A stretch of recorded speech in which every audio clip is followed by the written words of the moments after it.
Guys, welcome back to Quick Notes with Chris. Today we're going to be talking about the book The 1% Rule by Thomas Baker. This is definitely a book that I think everybody can get behind, especially if you're not someone who's necessarily so hardcore into personal development and are looking for a first step towards looking towards improvement. Basically, the quote goes that if we improve 1% every single day, consistently better at a time, no matter what, we will make a significant improvement over a year or over a month or over whatever amount of time is. It's essentially doing about 1% better every single day will eventually accumulate it. And honestly, it's hard not to disagree with. It may not be a guaranteed formula for success, but it is certainly a guaranteed formula for improvement. And that is something that I can certainly get behind. No matter what your goals are, whether they're fitness or whether they're business or whether it's just your genuine relationship, you can always look towards improving yourself day by day by always reevaluating what you did before, what is that you could slightly improve on, something that's simple, and basically look towards improving. It really goes towards talking about essentially habits. It actually coincides with a few other, success principles or techniques that you can utilize in order to build upon. There's a way in terms of building habits by already increasing the good habits that you have. So essentially, let's say that every morning you look towards working out. It's far easier if you're already doing a 15-minute run to add 15 minutes push-ups to it than it is to just start from scratch. So if you have good habits, build upon them, and you'll consistently look towards developing in towards better and getting closer to whatever your short-term, medium, or long-term goals are. So the way that the equation the book talks about breaks down, daily application. If you incorporate persistence plus time, that will equal success, no matter what. And the thing is, I agree with you. In fact, it's been worked out that if you were to live to 160 years, you're pretty much guaranteed toward becoming a millionaire.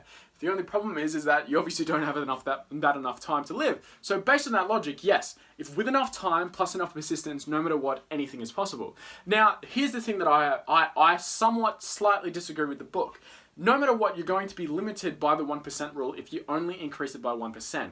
Now, I understand that the book talks about a great starting point, and it's a very agreeable book in general, but if you want to look towards reaching that next tier of success, you probably need to look towards doing more of like the 50% rule, where you increase 50% of your capacity every single day until you genuinely reach your limit quicker. Because the book goes on to say that at 1% every day means that you have a 365% improvement across a year. And I'm saying, well, you could literally achieve that in 6 months or 3 months if you just have enough commitment at the start. So I understand that people look towards becoming successful. And the unfortunate thing is that the way we learn is through our parents. That's just the way that it works. Now, the unfortunate way is that 95% of people are not successful. They don't have their dreams accomplished, and in fact, they're generally speaking either poor. So 90% of the time, you're learning to be poor. And that's just the facts. That's how it works. So if you view success like a compass is essentially directing you in the direction that you need to take in order to become successful. Now that compass is not naturally magnetized. In fact, it's programmed by your teachings. And in this case, your parents or people that are surrounding you. Now, if success is, let's say, north, and that's where the treasure will become, your naturally orientated compass is facing south, the complete opposite direction. Now, eventually you will get towards the treasure, but you're just going to take the longer route. And essentially, the way that you reroute your compass is by reading books and listening to people who have what it is that you're looking towards accomplish. They will always give you the shortcut by slowly reprogramming your compass to go north instead of south. Now, so many people are naturally programmed towards going south, the long way, the extended way, where you'll most likely get a level of success, but you will never get that type of $1 million level of success.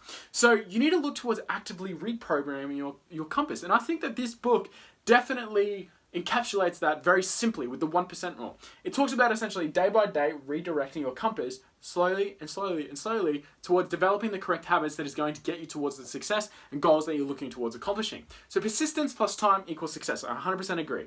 Now I'm talking about upping the ante, making the persistence part tenfold. If you can do that, you're obviously going to get there faster. So it breaks it down into 5 simple steps. The first one is fall in love with the process. Number 2 is do it every single day. Number 3 is celebrate your commitments. Number 4 is track and your metrics and data. And number 5, master your craft. Now let's break that down a little bit further. So first one, fall in love with the process. If you look at any successful person, whether it's sport, whether it's business, they understand that the process towards getting what it is that they need to accomplish isn't necessarily going to be something that they're going to love doing. So they learn what it is that they have to do in order to get the result that they want, and they fall in love with the process. They don't basically go, oh, I can't believe that I have to do. No, they legitimately fall in love with it. For example, If part of your day is that you need to do 15 minutes of personal development every single day, so you need to literally read 15 minutes of a book every single day, that is by no doubt going to become mundane. But if you essentially make it a part of your routine and fall in love with it and almost treat it as if it's a sport, the same way that you might view something that you might love, such as basketball, tennis, or soccer, then all of a sudden this mundane, boring activity is something that you've fallen in love with. It's sort of like those truckers. If you've ever met those truckers, they drive every single day, and yet they fall in love with truck driving. Why? It's because they've indirectly fallen in love with the process in order to get their result, which is their yearly salary. And if people are doing it day-to-day basis, that basically means that essentially you can control what it is that you're falling in love with. So knowing that, maybe you should pick the things carefully, because the things that are most productive obviously are going to be the best if you can learn to fall in love with them. The next one is do it every single day. Consistency is a prerequisite for success. Short bursts of intensity versus long-term consistency, it's always going to be beaten out by the latter. That's just a guarantee. Taking 100 shots a day versus taking 100 shots of a basketball every single day for 100 days in a row versus one day of 1,000, you're always going to get a better result if you do small increments versus short-term bursts. Now, obviously, the best route is both. Long-term, intense, long-term, bursts of intensity. That's obviously going to get you the best result the quickest. But this book basically talks about how short-term bursts across a consistent time period is always going to garner results. And that's true. Consistency is key whenever it comes to any success principle. And that is something that you should certainly hold highly. The third one is celebrate your commitments. This is about developing momentum. Now, don't celebrate it in the wrong ways, but you definitely want to understand your milestones, where it is that you're hitting, the commitments that you made, and what you're on track to hit. Which brings me to the next one, which is track your metrics and data. This is so important. You can't look towards making improvements if you don't have the evaluations in check. Whatever is measured is what gets managed. That's true in life, that's true in business, that's true in everything.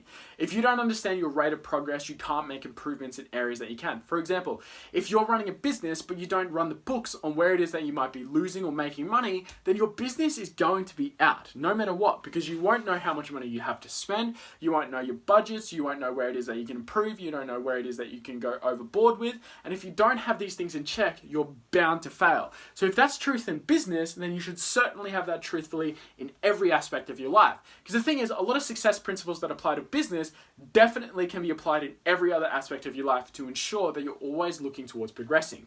And part of that is tracking your results. You do it in fitness. It's obvious. Everybody tells you to take weekly photos, weigh yourself in order to ensure that you're on track to hitting your target. Do that with every aspect of your life, whether it's sport, whether it's your relationship, whether it's your business, definitely your business, whether it's your organization, anything, you name it, track it, have the metrics so you can evaluate, reflect, and improve. Finally, master your craft. Now, if you read any books on masterclass or basically anyone who ends up becoming a master at their craft, you understand that it takes about 10,000 hours to literally become a master at whatever it is that you're looking towards accomplishing. Now, knowing this means that your 10,000 hours are going to be spent. So choose what it is wisely that you're going into. I talk about how commodities, time is the most valuable commodity, but it's an interesting one. It's one of the few commodities that gets spent no matter what. So you can put cash, you can put gold, you can put diamonds on a table. It might fluctuate in value, but for the most part, it's certainly not moving. Time is something that is always being invested. And the thing about investments is you're always going to get a return on it. Either a good one or a bad one, especially in your craft. If it takes 10,000 hours in order to become a master at it, no matter what, you're going to become a master at a few things. So choose wisely. Are they going to be things that are productive to your life? Are they going to be things that you can make a career out of? Are they going to be things that you can literally raise a family on? These are things that you have to make decisions on and understand that with the 1% rule. What is it that you're increasing? Do you want to be good at your health, or do you want to be good at your business? Do you want to be good at your relationship? Are you going to prioritize this aspect of your life, and so on and so on and so on? Have your priorities in check, understand what it is that you're investing in to make sure that you're always getting a good return and progressing closer and closer towards your goal. Understanding that people who are in the top levels of success, no matter what, are always looking towards consistently improving every single day. And the reason that is because nature never stagnates. You're either growing or you're dying. There is no in between.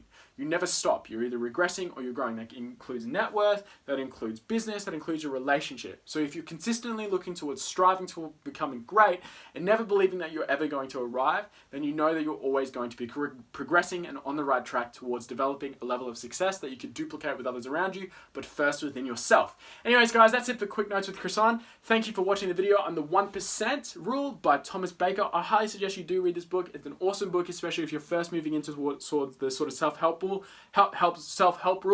I definitely think it's very simple in order to apply towards your life. Just map out everything that you're doing currently at the moment, what it is that you're looking towards improving on, and I have no doubt you'll have a level of progress that you'll be definitely satisfied with sooner rather than later. Anyways, guys, I'll see you in the next one.